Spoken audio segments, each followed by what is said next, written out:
to be with you all today. Thank you. Really grateful to be with you all today to really think about journeying forward and living one's authentic life. And so I'm going to just continue onward with a quote. Maya Angelou once said, "My mission in life is not merely to survive, but to thrive, and to do so with some passion, some compassion, some humor, and some style." I've lived my life unconsciously by this quote, and I like to spend some time thinking about just doing what Maya says as we think about living one's authentic life. So to start us off, I wonder if we can think about a time we were challenged. Think about a time you might have been confused. What about a time you had no answers?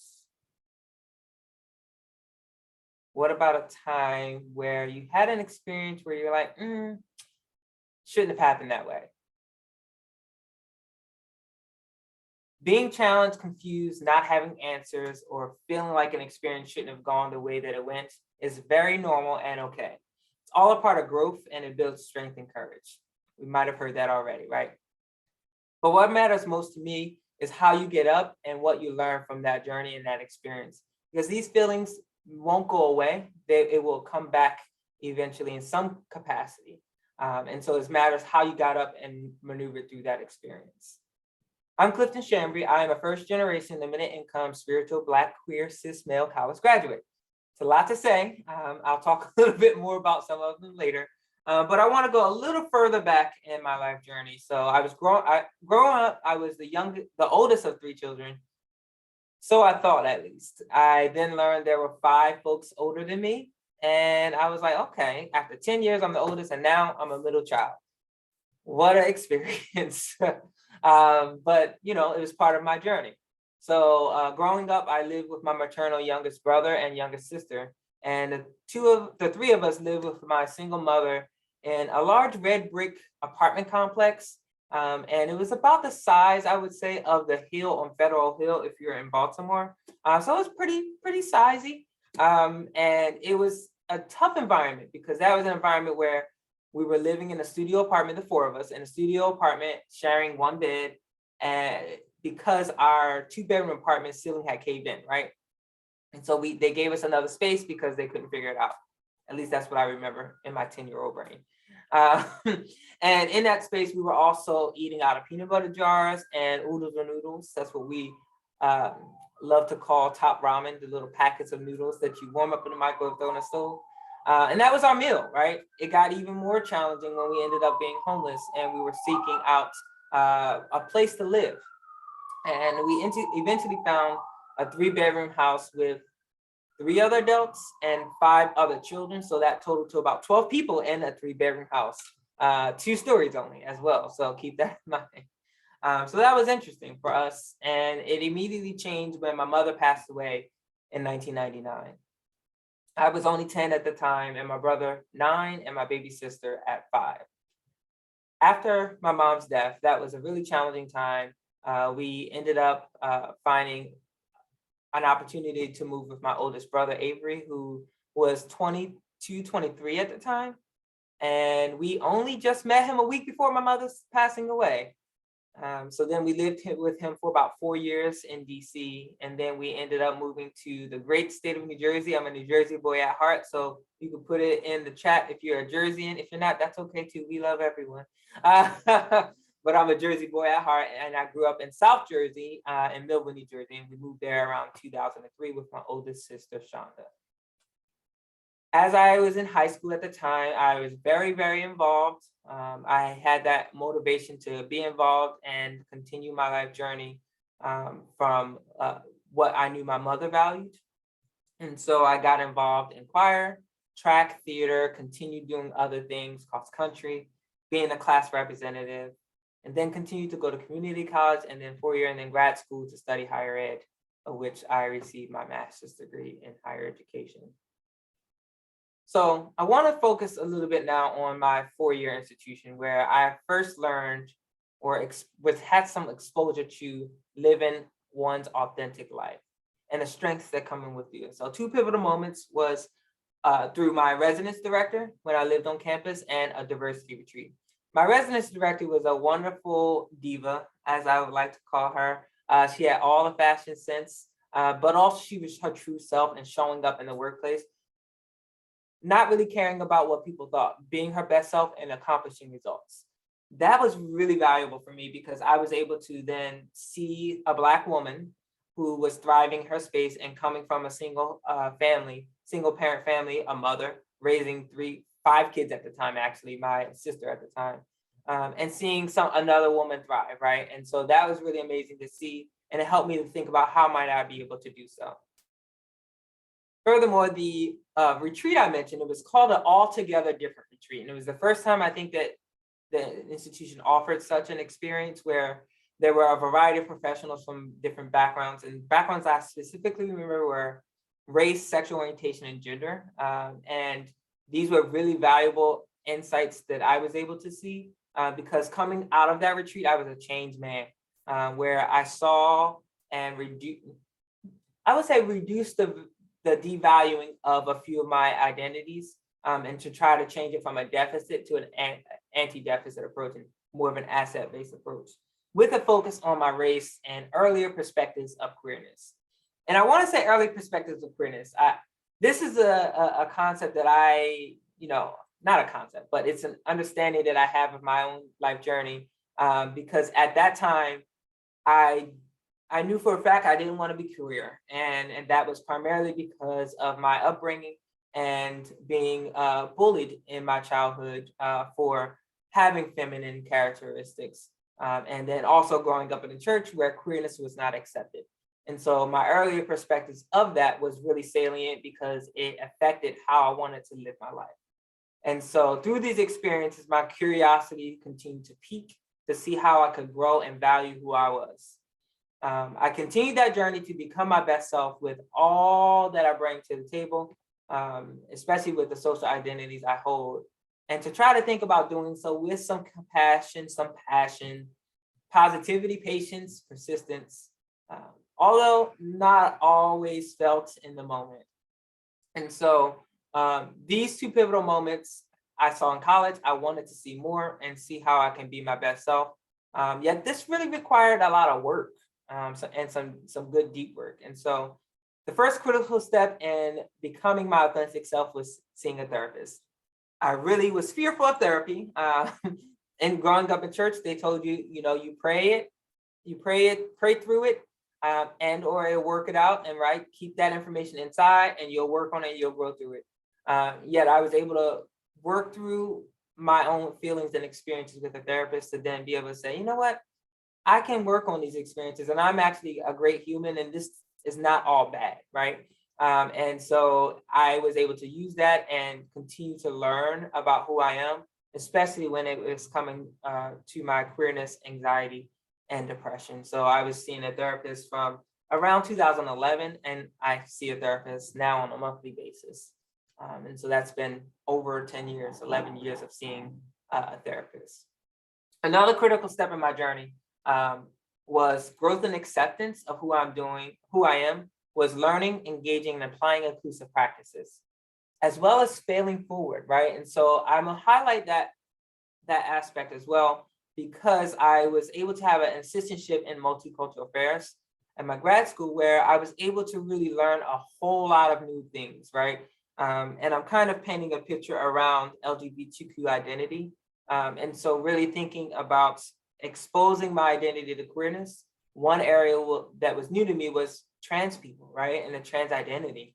I had no idea what that was. And I continued to learn it as a part of my job was to engage with students from different backgrounds. And so in that work, I had exposure to using pronouns, exposure to even saying and learning what transgender meant.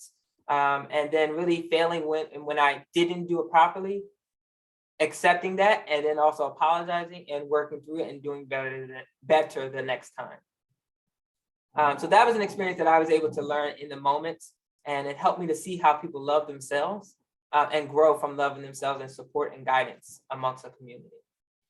Another step in this journey was ever so recent, actually, not making a big deal of things.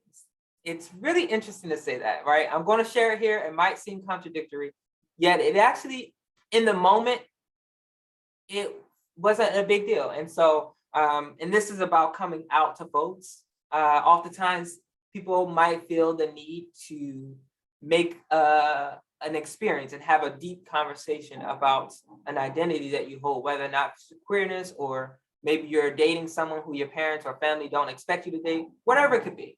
And so instead, I chose to just say it, or say it along with other things. So as I similarly did here today, in sharing my queerness as a part of my overall identity and what it means to me. And so that's something I'm continuing to do. And it's not always easy inside, but I just do it and I keep on moving, right? So that I can make sure that it's my journey, not someone else taking ownership over my experience and journey. A final step on this journey to authenticity for myself, at least in this moment that I can think about and package it, is when I joined the Life Design Lab team here at Homewood, right? So I'm currently a life design educator in the Life Design Lab for diversity and inclusion. And so I remember my interview very specifically, where I remember who was in a room, about 20 people in a room, and where I was sitting in the interview when we could do interviews in person. And I actually started talking about my mother's death as part of my journey. And it was really great and freeing to say it in a way that was freeing for me, rather than making it a deep experience, right? I have gone through that experience for 22 years now, and I have learned to work through that myself. And so that's been an awesome experience. A second part of being in the Life Design Lab was having a manager who is her authentic self, yet again, having someone who is exuding that for themselves, and then frees me up to be able to say, you know what, I'm gonna be Clifton, or I'm gonna be Ernest. And that's an ability that I can do now, because someone has chosen to do that for themselves. And so one example was seeing in our first meeting, one-on-one meeting, where she talked about her needs. And I was like, you know what, I'm glad you are self-aware. And then I kind of learned that I was similar in that capacity. So we kind of get each other in that area as well. And then another space was really seeing her show up no matter who she's with, whether or not it's senior leaders or students. She will be her authentic self, which is something I'm continuing to work on, because I know that there are expectations of people as we show up in spaces based on the identities that we visibly hold or internally hold. So I shared a lot, but I'm imagining you're like, what's in it for me? In business, we like to say with them. So I have a business background, and so I kind of lean on those sometimes as well. And when I say what's in it for you, I really think it's very simple. To live one authentic life, you can really think about trying reflection, reframing, and designing your way forward. And then thirdly, using your resources. And so when I'm thinking about reflection and meditation, I add meditation in there. Reflection is important in your journey. So if I didn't do this throughout my experience and being true to myself and thinking with myself, or talking to a therapist, I wouldn't be where I am today. This could happen in so many ways, right? I'm starting to think about, a colleague helped me realize this too, is that we are human beings. So why can't we spend time being humans being, right? And so I would love for you to think about what that means for you. And as you're being a human being, note your thoughts. Maybe pick up a journal to write some of your thoughts, or find a guided journal to help guide you through your thoughts. I love Michelle Obama's Becoming Journal, First Lady Michelle Obama's Becoming Journal, because it really gives really critical prompts. And sometimes the prompts might seem like they're going to lead you into a negative space, but then it also can lead you into a positive space. I recently did one of the journals, and I was like, I'm fearful of this one. And I did it, I was like, oh my gosh, Clifton, wow, your life is amazing, right? And so taking that time to sit with yourself. Secondly, the solution to what's in it for me, in my opinion, is reframing and designing your way forward. So if you have a piece of paper, please take it out. I'm gonna provide a design process for you. And so you can hear it, right? So in life design, we like to think about the process to design your life. Is to accept, empathize, define, ideate, prototype, and test, right? And so when I think about this, first you should accept yourself. Accept that you've already done some reflection before this time, and now you should think about areas of your life you should accept and move forward, right? And so in accepting, I want you to think about believing in yourself. You are capable of greatness because you're here today, right? And so one thing that I like to use is the I Am app. It gives you positive affirmations and it gives you alerts to your phone. And I saw one yesterday. Sometimes I read them out loud, even while I'm on FaceTime. And people are like, how you just jump into that? Well, we're here now. So, and it's really great because it encourages me in the moment. And oftentimes it might encourage the other person. Secondly, after believing in yourself, be true to yourself, right? Reflect on your experiences and continue to learn about yourself. Maybe think about gratitude journaling, right? To be able to think about what experiences have you had? How have they been true to who you are? And then finally, be kind to yourself. Be patient with your experiences because experiences will continue to come as you enjoy your own life. So that's what accept. Then we want to think about empathize, right? Learn and unlearn the negative ideas that prevent you from thriving. Choose to break the cycle. There's a cycle that we've been socialized to believe since our birth. This is called the cycle of socialization. And if you haven't heard of it, I'll give you a brief explanation. So we are all born into this world without any knowledge, right?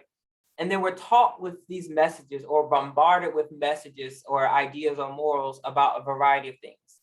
Then those messages are reinforced by media, our world, people we engage with from different places. And then we all individually have a choice to continue with those thoughts or visions or whatever folks have taught us or media have reinforced. We can continue with those because we still believe in them, or break the cycle and change based on who we are as people. And so in living one's authentic self, it's important to think about where you can choose to break the cycle. Next, define how you want to move forward. It's your opinion, it's your life, and we want you to think about that for yourself. You could define it for yourself. Then think about ideating. What does it mean to be your best self moving forward? And this is where we try to jump into solutions right away. But if you go through the other process, you can get to those solutions now, right? This is the time we've been waiting for. So no idea is a bad idea. And we like to say if a celebrity is not on your list of defining or solving your problem that you are trying to solve, which is living your authentic self, problems are not always bad. So thinking about that, then you haven't ideated further, right? So thinking about further ideation so that you can think about who's that celebrity that can help you live your authentic self. And then testing it out with living your experiences with people you trust, right? And so that's a great way to I skipped a step. Prototyping, jumping through to conclusions. Testing is important, but you got to have something to test. So once you have an opportunity to ideate all the different solutions, choose one of those solutions to actually prototype, creating a visualization of what that experience would be. Then you can test it with trusted people or coaches or us. You have the Career Center here at Bloomberg, but you also have a variety of other folks who can support you in that journey. And you can do it in your internship experience, right? Internships are internships to help you learn what an experience could be, right? How you might show up as your authentic self, how people might receive that experience for yourself. So those are perfect times to try things out. So thirdly, we talked about reflection and meditation, reframing and designing your way forward. And thirdly, your resources. I talked about people you trusted, right? So find those people who you trust, who can be a resource to you, right? Finding people who can help you reflect on your experiences and test out those opportunities.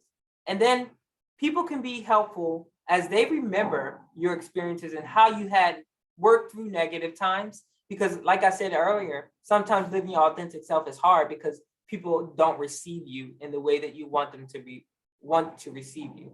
So finding those people who work through so you know how people respond to you. And I'd say go to people who you trust. And then maybe find somebody you're like, I'm just curious about what they think, right? And then that's a place for you to take it their opinions and thoughts, and then maybe go to a trusted colleague or friend or a peer to be able to work through that with you. When using your resources, I really want to make sure that we don't forget to thank those who are working with us, because if you thank them, they could be touched and you could be touched. And then also it continues in your relationship as you work with others. So I want to take us back first to thank my family for helping me in my journey, but also thanking you for taking time to live your authentic self, because this is really important, because it will be rewarding for you to be your true self. And so I want to go back a little bit and remember what I said about not making things a big deal. It's not always possible because there's a lot going on in our world, right? But I really want us to think about it as a way to move forward. I did something at the moment that was heavy in a moment. So I tried to not make a big deal. So it was a combo approach. So I came out to my church and in a setting. So in that, it was a very heavy weight on my heart. It feels like my heart was going to be ripped out if I shared that information, right? And so I went to two trusted folks in the church first, two ministers, asked their opinions and thoughts, and then I just did it similar to how I did it today and shared my identity with you. And there was no negative repercussions. So it was a very interesting experience, but I'm glad I did it. Now I'm free in a sense where I don't have to have that worry. And if people ask me questions, I'm good. I would love to have a conversation about this. So I want you to take this time to reflect on your life journey. You heard a little bit about me. I am a result of a single mother's will, homelessness, support, opportunity, love, dedication, prayer. Take out a piece of paper, right? Write down, you should already have this because you should have thought about the design process already. You should have taken a few notes, but write down what you can do to reflect, to meditate, to reframe, to design your life forward with your resources. And I want you to take that paper, and once you write that down, I want you to fold it and put it up in a safe place so that you can refer to it when you need inspiration to thrive, and then you can use that specific resource. When you're thinking about how to become your best self, remember, you can reflect, you can reframe and design your way forward with resources. Believe, be true, and be kind to yourself. Learn and unlearn the negative ideas that prevent you from thriving. Define how you want to move forward. Ideate on solutions to be your best self. Prototype, what does this look like? And then finally test with your trusted resources. So let's navigate this journey together to be our best and most authentic self with passion, compassion, humor, and your style. Thanks so much. We'd love to open it up for questions or thoughts or reactions. And so here for you all. So let's chat. If you all do have any questions or commentary, feel free to take yourself off mute or drop it in the chat. Thank you all for the chat messages and love.